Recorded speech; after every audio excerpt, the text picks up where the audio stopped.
Hello दोस्तों, मैं Akhilesh Awasthi गाइडली official YouTube channel पर आप सभी का स्वागत करता हूं। दोस्तों, आज हम किसके बारे में बात करने जा रहे हैं? आज दोस्तों हम बात करने जा रहे हैं इंडियन कॉन्स्टिट्यूशन के एक बहुत ही इंपॉर्टेंट डेजिग्नेशन, बहुत ही महत्वपूर्ण पद के बारे में डिस्कशन करने जा रहे हैं, जिसका नाम है comptroller and auditor general of India.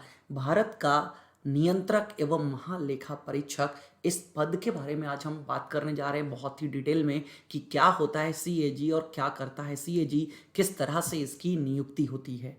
ठीक है दोस्तों, अक्सर आपने इनका नाम सुना होगा, कैग शॉर्ट में इस नाम से फेमस हैं, सीएजी कैग।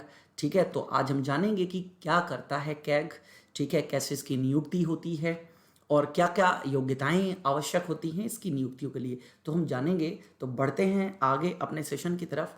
तो दोस्तों, सबसे पहले तो बात ये याद रखिएगा, इस जो कैग को डिफाइन किया गया है या कहाँ डिफाइन किया गया है। पहली बात तो ये लिया गया है ब्रिटेन से। ठीक है, हमारे कॉन्स्टिट्यूशन में आपको पता है जितने भी टर्म्स हैं वो कहीं ना कहीं से बोरो किए गए हैं, लिए गए हैं। तो ये कहाँ से बोरो किया गया है? ब्रिटेन के कॉन्स्टिट्यूशन से बोरो किया गया है। और इंडियन कॉन्स्टिट्यूशन, क्योंकि ये कॉन्स्टिट्यूशनल बॉडी है, ये कौन सी बॉडी है? सीएजी का जो पद है ये कॉन्स्टिट्यूशनल डेजिग्नेशन है। तो ये कॉन्स्टिट्यूशन में कहाँ पे डिस्कस किया गया है? ये दोस्तों डिस्कस किया गया है चैप्टर 5, चैप्टर 5। और ये चैप्टर 5 कहाँ है? बेसिकली आपको ये ध्यान रखना है, पार्ट 5 ऑफ इंडियन कॉन्स्टिट्यूशन, संविधान के 5वें भाग में। देखिए, पहले भाग में हम किसकी बात करते हैं? यूनियन एंड इट्स टेरिटरी की बात करते हैं, जो 1 से 4 चलता है। फिर हम किसकी बात करते हैं दोस्तों? फिर हम बात करते हैं नागरिकता की, जो चलती है 5 से लेकर के 11 तक। फिर हम किसकी बात करते हैं? हम फंडामेंटल राइट्स की बात करते हैं, जो कहाँ से कहाँ तक चलते हैं? 12 से लेकर के 35 तक, 35 तक। फिर हम पार्ट 4 में किसकी बात करते हैं? हम पार्ट 4 में डीपीएसपीस की बात करते हैं, directive principles of state policy, जो चलता है 36 से लेकर के 51 तक। फिर यहां पर आता है फोर्थ ए में हम 51A आर्टिकल की बात करते हैं, जिसमें फंडामेंटल ड्यूटीज को डिफाइन किया गया है, जो 1976 में 42nd अमेंडमेंट किया गया था, तब इसको जोड़ा गया था। फिर बात आती है पार्ट 5 की। तो पार्ट 5 कहां से शुरू होता है? ये शुरू होता है आर्टिकल 52 से और खत्म होता है ये आर्टिकल 151 पर। तो ये 52 से 151 में हम यूनियन की बात करते हैं। किसकी बात करते हैं? यूनियन, संघ की बात करते हैं यहां पर। तो संघ में ही एक महत्वपूर्ण पद है सीएजी। तो सीएजी डिफाइन है कॉन्स्टिट्यूशन के पार्ट 5 में। और आर्टिकल ये 151 मैंने बताया ना लास्ट है, तो 148 से लेकर के 151 तक ये आर्टिकल कवर करता है। मतलब 148, 149, 150, 151, ये 4 आर्टिकल्स हैं जो सीएजी के बारे में बताते हैं। हम जानेंगे कि आखिर इन आर्टिकल्स में क्या बताया गया है। आगे बढ़ते हैं दोस्तों, इंट्रोडक्शन है सीएजी का।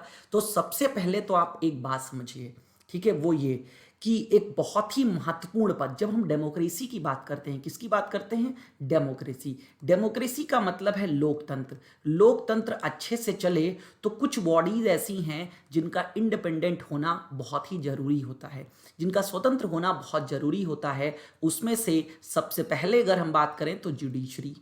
तो जुडिशरी को क्या रखा गया है? स्वतंत्र रखा गया है। तो जुडिशरी अगर स्वतंत्र रहेगी तो निर्णय अच्छे से देगी। जुडिशरी के बाद अगर हम बात करते हैं दोस्तों, तो याद रखिएगा हम किसकी बात करते हैं यहाँ पर? हम इलेक्शन कमीशन की बात करते हैं, ईसी। देखिए, चुनाव आयोग अगर निष्पक्ष अच्छे तरीके से चुनाव कराएगा तभी अच्छे लोग चुन करके आएंगे, इस बात को याद रखिएगा। देन जो लोग चुन करके आएंगे नेता लोग, उनको जो पैसा मिलता है अपने कॉन्स्टिट्यूंसी में खर्च करने के लिए, ठीक है, या वो जो भी मंत्री बनते हैं, ठीक है, तो मंत्रालय मिलते हैं, मिनिस्ट्रीज मिलती हैं, उन मिनिस्ट्रीज में कितने खर्चे किए जा रहे हैं, कितनी स्कीम्स बनाई जा रही, तो वो पैसे को सही से खर्च कर रहे हैं या नहीं, तो इसकी जांच के लिए एक तीसरा जो डेजिग्नेशन है वो किसका है? सीएजी का, कंप्ट्रोलर एंड ऑडिटर जनरल। और एक और है दोस्तों भारत में पद, ठीक है, जिसे हम कहते हैं यूपीएससी। ये जो इंस्टीट्यूशन है इसका भी निष्पक्ष होना बहुत जरूरी है, क्योंकि आईएएस ऑफिशियल अच्छे से चुन करके आएंगे, यही ब्यूरोक्रेट्स हैं जो देश को अच्छे से चलाते हैं। तो याद रखिएगा, एक अच्छी डेमोक्रेसी के लिए, एक हेल्दी डेमोक्रेसी के लिए जुडिशरी, इलेक्शन कमीशन, सीएजी और यूपीएससी, ये 4 चीजें बहुत ही इंडिपेंडेंट और बहुत अच्छे से काम करती होनी चाहिए। तो उसी में सीएजी की बात कर रहा हूं मैं। तो सीएजी क्या है? As CAG is an independent authority under the constitution of India. भारतीय संविधान के अंतर्गत ये एक इंडिपेंडेंट अथॉरिटी है और he is the head of Indian audit and account department. जो Indian audit and account department है, ऑडिट को हिंदी में कहते हैं अंकेक्षण, अकाउंटिंग को कहते हैं लेखांकन। तो जो अंकेक्षण और लेखांकन का विभाग है, इसका ये चीफ होता है और ये चीफ गार्जियन माना जाता है किसका? पब्लिक पर्स का। देखिए, गवर्नमेंट के पास जो भी पैसा है वो पैसा किसका है? जनता का पैसा है। किसका पैसा है? पब्लिक का पैसा है। पब्लिक का पैसा गवर्नमेंट के पास एज अ ट्रस्टी काम करता है, मतलब गवर्नमेंट पब्लिक के पैसे के लिए एज अ ट्रस्टी काम करती है, मतलब खर्च कर रही है। तो ये जो जनता का पैसा है, ये गवर्नमेंट को जो मिला है वो सही तरीके से खर्च किया जा रहा है या नहीं, ये कौन चेक करेगा? तो यही चेक कौन करता है? कैग चेक करता है। यही चेक करने का काम किसका है दोस्तों? सीएजी का। इसीलिए बहुत ही इंपॉर्टेंट डेजिग्नेशन, बहुत ही महत्वपूर्ण पद माना गया है। CAG is responsible for auditing the accounts of the union. याद रखिएगा, केंद्र के अकाउंट की ऑडिटिंग, मतलब सेंट्रल गवर्नमेंट्स के जितने भी अकाउंट्स हैं उनकी भी ऑडिट यही करता है, और स्टेट गवर्नमेंट्स के जितने भी अकाउंट्स हैं उनकी भी ऑडिट यही करता है। एंड पब्लिक सेक्टर ऑर्गेनाइजेशंस, जो पब्लिक सेक्टर ऑर्गेनाइजेशंस हैं उनकी भी ऑडिट करने का काम करता है। And for maintaining the accounts of state government. देखिए, दो चीजें याद रखिएगा, दो काम होते हैं। एक होता है अकाउंटिंग, क्या होता है? एक होता है अकाउंटिंग, याद रखिएगा, ठीक है, और दूसरा काम होता है ऑडिटिंग। समझिएगा बात को, अकाउंटिंग और ऑडिटिंग। देखिए सिंपल, अकाउंटिंग का मतलब क्या है? ठीक है, जो भी पैसा खर्च किया गया है उस पैसे का रिकॉर्ड रखना, ये हो गया अकाउंटिंग। ठीक है, समझ गए मेरी बात? और जो पैसा जिस काम के लिए मिला था उस काम के लिए खर्च किया गया या नहीं खर्च किया गया। खर्च किया गया तो फिजूल खर्ची तो नहीं करी गई, सही से खर्च किया गया या नहीं किया गया। तो मतलब एक तो जो पैसा आपको दिया, आपने जहां जहां खर्च किया उसका एक विवरण, एक स्टेटमेंट आपने अपने पास बना लिया, वो स्टेटमेंट हो गया अकाउंटिंग। लेकिन उस स्टेटमेंट को जब चेक किया जाता है तो उसे ही हम कहते हैं ऑडिटिंग।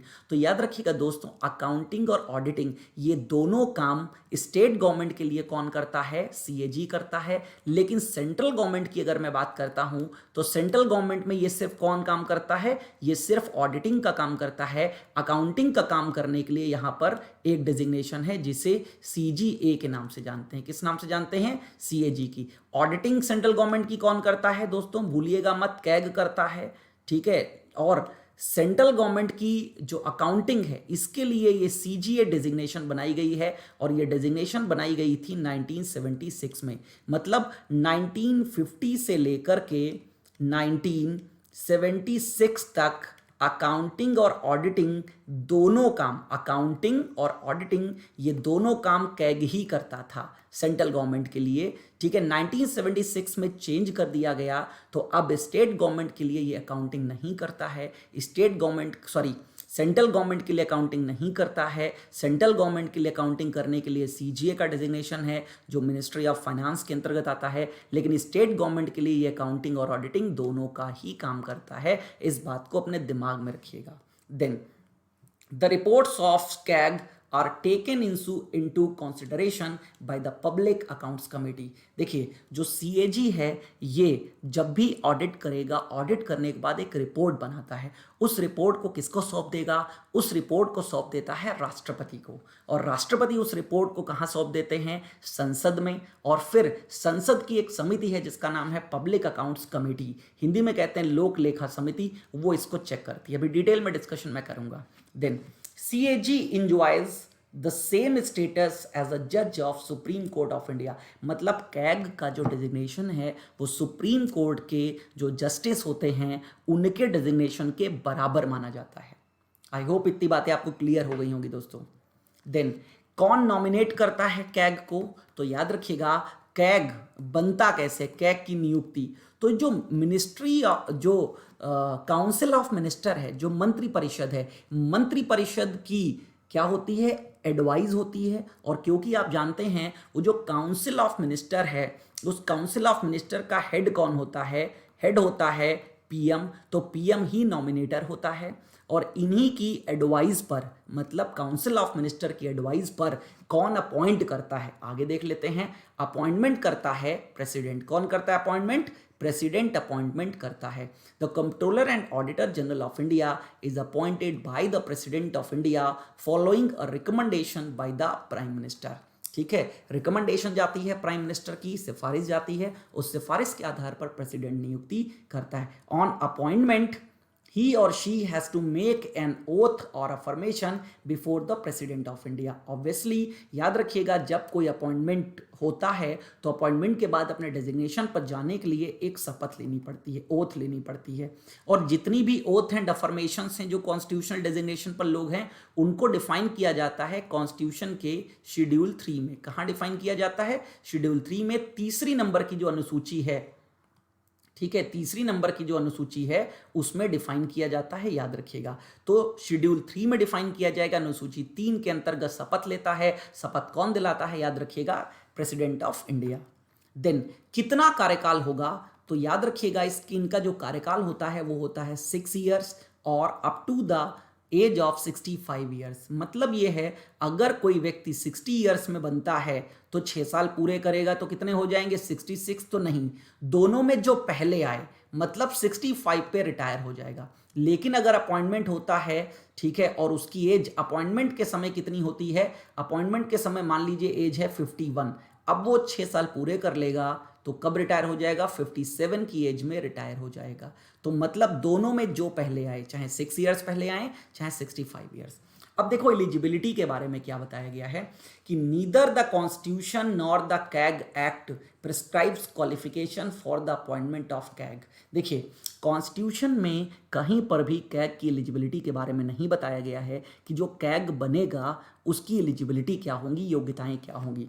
याद रखिएगा, उसकी योग्यता डिसाइड करने का काम संसद को दिया है। तो इस समय यह डिसाइडेड है कि जो भी कैग बनेगा, ठीक है, वो क्या होगा? एक आईएएस ऑफिसर होगा। क्या होगा? एक आईएएस ऑफिसर होगा। इस बात को आप लोग याद रखिएगा। देन इनॉग्रल, पहले, ठीक है, सबसे पहले कैग कौन थे? कैग का डेजिग्नेशन जिस दिन कॉन्स्टिट्यूशन लागू हुआ था 1950 में, 26 जनवरी 1950 से हमारा कॉन्स्टिट्यूशन लागू हुआ था, तभी से काम कर रहा है। तो याद रखिएगा, पहले कैग हैं वी नरहरि राव। ठीक है, अपॉइंटमेंट इनका 1948 में ही कंफर्म कर दिया गया था और ये कब तक रहे हैं? 1954 तक रहे हैं। ये बात आपको याद रखनी है। तो ये पहले फर्स्ट कैग ऑफ इंडिया हैं। अभी कौन कैग हैं भारत के? अभी जो कैग हैं वो हैं श्री राजीव महर्षि। ठीक है, ये 2017 में अपॉइंट हुए थे और ये 13वें नंबर के कैग हैं, 13th कैग ऑफ इंडिया। याद रखिएगा, 13th CAG of India Shri Rajiv Mahrishi. Then कितनी सैलरी मिलती है, क्या वेतन है इनका? तो इस समय जो इनको वेतन मिलता है वो है 2,50,000 रुपीज़ पर मंथ। और ये जो सैलरी इनको मिलती है ये कंसोलिडेटेड फंड से दी जाती है। किससे दी जाती है? Consolidated fund of India. Hindi में कहते हैं इसे संचित निधि। क्या कहते हैं? संचित निधि। और संचित निधि के चार्ज एक्सपेंडिचर से, मतलब एक यहाँ हेड होता है जिसे हम बोलते हैं चार्ज्ड एक्सपेंडिचर। चार्ज्ड एक्सपेंडिचर का मतलब ये होता है, वो एक्सपेंडिचर्स चार्ज एक्सपेंडिचर्स कहलाते हैं जिन पर बहस तो हो सकती है लेकिन वोटिंग नहीं होती है। इन एक्सपेंडिचर्स पर कोई भी वोटिंग नहीं होती है, ये बात को याद रखना है। तो इन्हें हम बोलते हैं चार्ज्ड एक्सपेंडिचर। तो और अगेन, इनके डेजिग्नेशन, जब तक कोई भी कैग अपने पद पर रहेगा तब तक कोई भी नॉन प्रॉफिटेबल जो चेंजेस हैं, नॉन प्रॉफिटेबल चेंजेस, उनके पद पे नहीं किया जा सकता। मतलब सैलरी वगैरह उनकी घटाई नहीं जा सकती है जब तक वो डेजिग्नेशन पर हैं। कोई चेंज करना है तो जब अगला कोई कैग आएगा ना, तो आप चेंज कर सकते हैं, लेकिन इनके पद पे रहते हुए इनकी सेवाओं की शर्तों में कोई भी अलाभकारी, मतलब नॉन प्रॉफिटेबल चेंजेस आप नहीं कर सकते हो। Then constitutional provision. अब देखिए, कॉन्स्टिट्यूशन में बताया था ना आर्टिकल 148 से लेकर के 151 तक, तो इसमें क्या क्या बताया गया। देखिए, आर्टिकल 148 क्या कहता है? Broadly deals with the CAG appointment. CAG के अपॉइंटमेंट से डिस्कशन करता है। अपॉइंटमेंट बताया कौन करता है? प्रेसिडेंट। ओथ कौन दिलाता है? प्रेसिडेंट। और क्या क्या सर्विस कंडीशंस होंगी, ये सारी बातें कहाँ लिखी हैं? आर्टिकल 148 में लिखी हैं। आर्टिकल 149 में क्या है दोस्तों? आर्टिकल 149 बताता है deals with duties and powers of the CAG, controller and auditor general of India. मतलब आर्टिकल 149 बताता है कि क्या क्या ड्यूटीज होगी। मैंने ड्यूटीज बताई आपको, तो ड्यूटीज जब भी याद करिएगा अकाउंटिंग और ऑडिटिंग, ये बात आपको दोनों अलग रखनी है, ठीक है। तो सेंट्रल गवर्नमेंट के लिए ये क्या करता है? सेंट्रल गवर्नमेंट के लिए सिर्फ ऑडिटिंग का काम करता है, सिर्फ ऑडिटिंग किसके लिए? For central government. और स्टेट गवर्नमेंट्स के लिए अकाउंटिंग भी करता है, ठीक है, और ऑडिटिंग भी करता है। ये बात आपको दिमाग में रखनी है अपने। क्लियर है मेरी बात या नहीं? देन आर्टिकल 150 की बात करें तो आर्टिकल 150 कहता है says that the accounts of the union and of the states shall be kept in such form as the president may on the advice of the CAG prescribe. मतलब जो accounting है ना, देखिए जो आप अकाउंटिंग बनाओगे, जो आप लेखा बनाओगे, तो वो कोई फॉर्मेट होगा उसका या नहीं होगा? तो क्या क्या एक्सपेंडिचर्स दिखाना है, कैसे दिखाना है, उनका क्या फॉर्मेट होगा, ये सारी बातें बताई जाती हैं 150 में। तो वो कौन बताता है? वो बताता है कैग, ठीक है। कैग की ही एडवाइस पर अकाउंट्स बनाए जाते हैं। मतलब किस तरीके से अकाउंटिंग बनानी है ये कैग बताएगा। आर्टिकल 151 क्या बताता है? आर्टिकल 151 ये बताता है says that the reports of the CAG. अभी मैंने आपको बताया था जो कैग रिपोर्ट तैयार करेगा अकाउंटिंग की, वो रिपोर्ट कहाँ जाएगी? वो रिपोर्ट जाएगी प्रेसिडेंट के पास, और प्रेसिडेंट उस रिपोर्ट को कहाँ पे सौंप देगा? वो पार्लियामेंट में सौंप देगा। कहाँ पर? पार्लियामेंट। और पार्लियामेंट में लोअर हाउस में, कहां पर? Lower house. लोअर हाउस को हम कहते हैं लोकसभा। तो लोअर हाउस, और फिर लोअर हाउस में जो पब्लिक अकाउंट्स कमेटी है ना, लोक लेखा समिति, जिसमें 22 सदस्य होते हैं। लोक लेखा समिति में 15 सदस्य होते हैं लोकसभा से, ठीक है, और 7 सदस्य होते हैं यहां पर राज्यसभा से। ये लोग मिलकर के क्या है, इसको चेक करते हैं रिपोर्ट को, कि जो रिपोर्ट दी गई है उसमें जो बातें हैं सही हैं या नहीं। मतलब रिपोर्ट्स की स्क्रूटनिंग के लिए पीएसी, पब्लिक अकाउंट्स कमेटी, काम करती है। Then independence of CAG. CAG की क्या क्या स्वतंत्रताएं हैं समझ लेते हैं। तो CAG is appointed by the president, अभी बताया, by warrant under his hand and seal. ये क्या है समझिएगा। देखिए वारंट का मतलब क्या होता है? जैसे एक नॉर्मल व्यक्ति को जब नौकरी मिलती है तो एक अपॉइंटमेंट लेटर मिलता है उसे, जब वो ज्वाइनिंग करने जाता है तो अपना अपॉइंटमेंट लेटर उसे दिखाना होता है। सेम है, समझ लीजिए गवर्नमेंट, जो प्रेसिडेंट है जब कैग की नियुक्ति करेगा तो एक पत्र निकालेगा जिसे वारंट बोलते हैं। हिंदी में अधिपत्र कहते हैं, इंग्लिश में वारंट बोलते हैं। तो वारंट जारी किया जाता है जिस पर राष्ट्रपति की सील लगी होती है, मुहर लगी होती है। अब एक बात और दिमाग में रखना है आपको कि प्रेसिडेंट नियुक्तियां तो बहुत सारी करता है, लेकिन वारंट सिर्फ कुछ ही नियुक्तियों के लिए जारी होते हैं। तो वारंट सिर्फ 3 के लिए जारी होता है, याद रखिएगा। एक तो सुप्रीम कोर्ट और हाई कोर्ट के जितने जजेस नियुक्त होते हैं उनके लिए वारंट जारी होता है बाकायदा। देन जितने भी स्टेट्स के गवर्नर हैं, याद रखिएगा, उन गवर्नर के लिए वारंट जारी होता है। और तीसरा डेजिग्नेशन है कैग, जिसके लिए वारंट जारी होता है। नियुक्तियां प्रेसिडेंट और भी करता है, जैसे इलेक्शन कमीशन में कौन नियुक्ति करता है, कौन अपॉइंटमेंट करता है? प्रेसिडेंट अपॉइंटमेंट करता है। अटॉर्नी जनरल की नियुक्ति कौन करता है? प्रेसिडेंट करता है। तो इस तरीके से नियुक्तियां तो और भी बहुत सारी करता है प्रेसिडेंट, लेकिन वारंट उसके लिए जारी नहीं किया जाता है। वारंट सिर्फ इन्हीं 3 के लिए जारी होता है। मतलब अपॉइंटमेंट लेटर समझ लीजिए इन्हीं 3 डेजिग्नेशन के लिए जारी किए जाते हैं। और टेन्योर मैंने आपको बता दिया 6 ईयर्स और 65 years, whichever is earlier, जो पहले आएगा।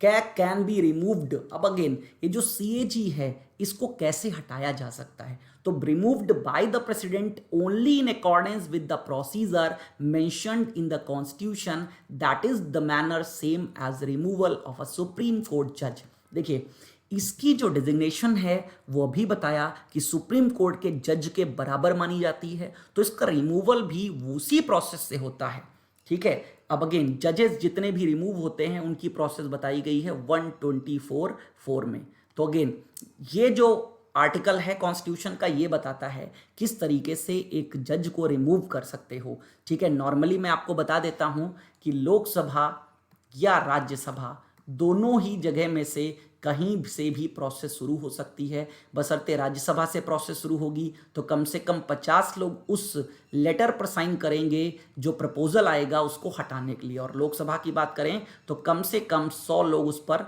साइन करेंगे, तब जाके प्रपोजल आएगा। फिर प्रपोजल पास होगा 2/3 मेजॉरिटी से, फिर पास हो जाएगा तो उनको पद से हटा दिया जाएगा। तो सेम प्रोसेस इसके लिए भी अपनाई जाती है, इनको हटाने के लिए समय से पहले। Then he is ineligible to hold any office either under the government of India or of any state once he retires, resigns as a CAG। अगर वो अपने पद से रेजिग्नेशन दे देता है या रिटायर हो जाता है तो इसके बाद वो गवर्नमेंट ऑफ इंडिया, भारत सरकार, या स्टेट गवर्नमेंट्स, राज्य सरकार, इनके अधीन किसी भी लाभ के पद पे काम नहीं कर सकता। किस पे काम नहीं कर सकता? लाभ के पद, ऑफिस ऑफ प्रॉफिट पर काम नहीं कर सकता। ये बात याद रखिएगा और समझ लीजिएगा। अब ऑफिस ऑफ प्रॉफिट क्या होता है? ऑफिस ऑफ प्रॉफिट याद रखिएगा, इसके बारे में कोई कंफर्मेशन अभी तक नहीं बताया गया है। ऑफिस ऑफ प्रॉफिट क्या होता है, जब कभी भी इस पर बात आएगी तो सुप्रीम कोर्ट डिसाइड करेगा। हाँ, कुछ डेजिग्नेशंस ऐसे हैं जो ऑफिस ऑफ प्रॉफिट से अलग रखे गए हैं, जैसे प्रेसिडेंट का डेजिग्नेशन ऑफिस ऑफ प्रॉफिट नहीं माना जाएगा। मतलब कोई कैग है तो कैग अपने रिटायरमेंट के बाद प्रेसिडेंट बन सकता है। वाइस प्रेसिडेंट का डेजिग्नेशन भी ऑफिस ऑफ प्रॉफिट में नहीं आता है। देन जितने भी काउंसिल ऑफ मिनिस्टर्स हैं वो नहीं आते हैं, और जो स्टेट के गवर्नर्स हैं वो नहीं आते हैं। ये बात आपको दिमाग में रखनी है, ठीक है दोस्तों। तो ये ऑफिस ऑफ प्रॉफिट नहीं माने जाते। मतलब कैग जो रिटायर हो जाएगा ना, वो प्रेसिडेंट भी बन सकता है, वाइस प्रेसिडेंट भी बन सकता है, ठीक है, कोई मंत्री भी बन सकता है सरकार में, और किसी राज्य का राज्यपाल भी नियुक्त किया जा सकता है। बाकी और किसी डेजिग्नेशन पे नहीं जाएगा। Then his salary and other services condition can not be varied to his disadvantages after appointment. मैंने बताया कि जब उसका एक अपॉइंटमेंट हो जाएगा तो जब तक उसका कार्यकाल है तब तक उसकी सेवाओं की शर्तों में, उसकी सैलरी वगैरह में कोई भी नॉन प्रॉफिटेबल आप चेंजेस नहीं कर सकते हो। His administrative powers and the condition of service of persons surviving in the Indian Audit and Accounts Department are prescribed by the President only after consulting him। याद रखिएगा, जो इसकी एडमिनिस्ट्रेटिव पावर्स हैं और सर्विस की कंडीशंस हैं, ठीक है, ये कौन डिफाइन करता है? ये डिफाइन करता है Indian audit and accounts department, जिसको प्रेस्क्राइब बाय द प्रेसिडेंट। तो राष्ट्रपति प्रेस्क्राइब करेगा तब ये बातें आती हैं, और इसी के किसके बिहाफ पर? इसी के कंसल्टेशन के बिहाफ पर। द एडमिनिस्ट्रेटिव एक्सपेंसेस, जो एडमिनिस्ट्रेटिव एक्सपेंसेस हैं of the office of CAG, CAG के इंस्टीट्यूशन के जो खर्चे हैं, including all salaries, allowances and pensions, ठीक है, charged upon the consolidated fund of India that is not subject to vote. अभी मैंने बताया कि ये चार्ज एक्सपेंडिचर का हिस्सा होते हैं इसकी सैलरी, तो दैट्स वाई इसकी सैलरी पे कोई वोटिंग नहीं हो सकती। Then audit of union government, देखो यूनियन गवर्नमेंट में following are the bodies that can be audited by CAG for the union और द सेंट्रल गवर्नमेंट, ठीक है, यूनियन या हम केंद्र सरकार कह लें, सेंट्रल गवर्नमेंट, तो ये जो ऑफिस है इनकी ये ऑडिटिंग करता है। Director general, principal director of audit, ministries and departments, central receipts, defence, Indian railways, post and telecommunication, overseas establishment, central government PSUs, इनकी ऑडिट कौन करता है? कैग करता है। ये बात आप दिमाग में रखिएगा। देन कुछ क्वेश्चंस के बारे में बात कर लेते हैं यहाँ पर, ठीक है। क्वेश्चंस क्या हैं? पहला क्वेश्चन है who was the first CAG of India? जल्दी से बताइए मुझे, ठीक है। अभी मैंने आपको बताया कौन थे पहले कैग, तो ये हैं वी नरहरि राव, ठीक है। देन दूसरी बात, क्वेश्चन क्या पूछा गया यहाँ पर? Which article in the constitution on India provides for the post of controller and auditor general of India CAG? मतलब कौन सा आर्टिकल, ठीक है, कंट्रोलर ऑफ इंडिया के बारे में बताता है? तो ये article 148। Then who appoints the controller and auditor general of India CAG? जल्दी से बताइए इसका आंसर। तो who appoints the controller and auditor general of India? तो ये है प्रेसिडेंट, राष्ट्रपति। अगला क्वेश्चन है what is the tenure of the office of controller auditor general and India? अभी मैंने आपको बताया 6 ईयर्स और age of 65 years, whichever is lower, दोनों में जो कम हो। Who is the current CAG of India? अभी वर्तमान में कैग कौन है? तो वर्तमान में कैग मैंने आपको बताया कौन है, Rajiv Mahrishi. Then which of the following corporation is fully audited by the controller and auditor general of India? ठीक है, कौन सी इसमें से फुल्ली ऑडिट करी जाएगी? Controller and auditor general of India के द्वारा। तो याद रखिएगा एयर इंडिया, क्योंकि ये गवर्नमेंट की बॉडी है 100%. Then, which Comptroller and Auditor General of India came into limelight for his exposure of 2G scam, Commonwealth Games, etc. मतलब 2G scam और Commonwealth Games ये किसने बताया था कि ये स्कैम हुए हैं? ठीक है, जब उसने रिपोर्ट दी तो उस रिपोर्ट में इनका जिक्र किया गया था. तो ये कौन कैग हैं? ये हैं Vinod Rai. Vinod Rai. Then consider the following duties, roles and functions, which of them is are not belongs to the CAG. ठीक है, ये बताया गया इनमें से कौन कैग के फंक्शंस या ड्यूटीज नहीं. Upholding the constitution of India and laws of parliament in terms of financial administration. दूसरा है auditing accounts related to consolidated fund of India. तीसरा है audits transactions of the centre and state governments related to debts. ठीक है, ऋण से संबंधित. Conduct audit of secret service expenditure. अब क्या हो सकता है देखते हैं. इसका आंसर है ओनली 4. ठीक है, ये क्या कर सकता है? सिर्फ और सिर्फ इनमें से कौन सा नहीं है ये बताया ना, तो ये भी है अपहोल्डिंग, दूसरा वाला भी है, तीसरा वाला भी सही है. ये चौथा जो सीक्रेट सर्विस के एक्सपेंडिचर्स होते हैं, सीक्रेट सर्विस जैसे इंटेलिजेंस सर्विस होती है ना, लाइक एज रॉ की बात कर रहा हूँ, तो सीक्रेट सर्विस के एक्सपेंडिचर्स की और ऑडिट करने का काम कौन नहीं करता है? कैग नहीं करता है. Then which of the following corporation is not fully audited by the controller and auditor general of India. कौन सी फुल्ली ऑडिट नहीं होती है इसमें? तो यहाँ food corporation of India. Air India अभी हमने पढ़ा था, ये तो फुल्ली ऑडिट होती है. दामोदर वैले कॉर्पोरेशन भी फुल्ली ऑडिट करेगा. पीएसयू है. ऑयल एंड नेचुरल गैस का जो कमीशन है इसे भी ऑडिट करेगा. Indian audit and accounts department created. जो Indian audit and account department है ये कब क्रिएट किया गया था? तो ये क्रिएट किया गया था अंग्रेजों के समय में 1753 में इसे बनाया गया था. देन अगला क्वेश्चन है कंसीडर द फॉलोइंग स्टेटमेंट. ये कुछ स्टेटमेंट हैं, पहला पढ़िएगा. The CAG is an agent of parliament and conducts an audit of expenditure on behalf of parliament. दूसरा ये कह रहा है CAG submits his audit reports relating to the accounts of state to the president. तीसरा कह रहा है CAG holds office for a period of 5 years or up to the age of 65 years. ठीक है, whichever is lower. क्वेश्चन ये पूछ रहा है which of the statement given above is or correct. इनमें से कौन सा स्टेटमेंट सही है? तो याद रखिएगा सिर्फ पहला सही है, सिर्फ पहला. ठीक है, पहला क्या है? As an agent of parliament and conducts an audit of expenditure on behalf of parliament. संसद के बिहाफ पे ही, संसद के प्रतिनिधि के रूप में क्या करता है? ये ऑडिट करता है और सभी खातों की जांच करता है. अब अगेन ये दूसरी बात क्या कही गई थी इसमें कि एक submits his audit reports relating to the accounts of state to the president. नहीं, अगर स्टेट गवर्नमेंट की ऑडिट करता है ना तो रिपोर्ट गवर्नर को दी जाती है. किसको दी जाती है? रिपोर्ट गवर्नर को दी जाती है. सेंट्रल गवर्नमेंट की ऑडिट करेगा तो रिपोर्ट प्रेसिडेंट को देगा. स्टेट गवर्नमेंट की ऑडिट करेगा तो रिपोर्ट गवर्नर को देगा, ना कि प्रेसिडेंट को. देन 5 ईयर्स तो है ही नहीं, मैंने अभी पढ़ाया था आपको. 6 ईयर्स और age of 65 years, whichever is lower. Then consider the following statements about the CAG. He is responsible only to Parliament. He certifies the net proceeds of any tax. He has control over the issue of money from the Consolidated Fund of India. इसमें से पूछा गया है which of the statement above is or correct. इनमें से कौन सा statement correct है या कौन से करेक्ट हैं? तो 1 and 2 ओनली. ठीक है, यस, रिस्पॉन्सिबल टू पार्लियामेंट होता ही होता है. ठीक है, he certifies net proceeds of any tax, ये भी करता है. He has the control over the issue of money. Issue of money की बात नहीं, इशू ऑफ मनी का काम कौन करता है? पार्लियामेंट करती है. ठीक है, कंसोलिडेटेड फंड ऑफ इंडिया से कोई पैसा खर्च होना है तो इसका अप्रूवल कौन देता है? इसका अप्रूवल पार्लियामेंट देती है. तो आज के सेशन में दोस्तों इतना ही है. आशा करता हूँ आपको सेशन पसंद आया होगा और कैग के बारे में सारी चीज़ें आपको पता चल गई होंगी. तो दोस्तों इस सेशन अच्छा लगता है तो प्लीज़ लाइक करिए. ठीक है, चैनल को सब्सक्राइब करिए और कहीं कोई बात आती है, आपको कोई चीज़ समझ में नहीं आती है तो कमेंट करके आप उस चीज़ को बताइए. Thank you, thanks a lot.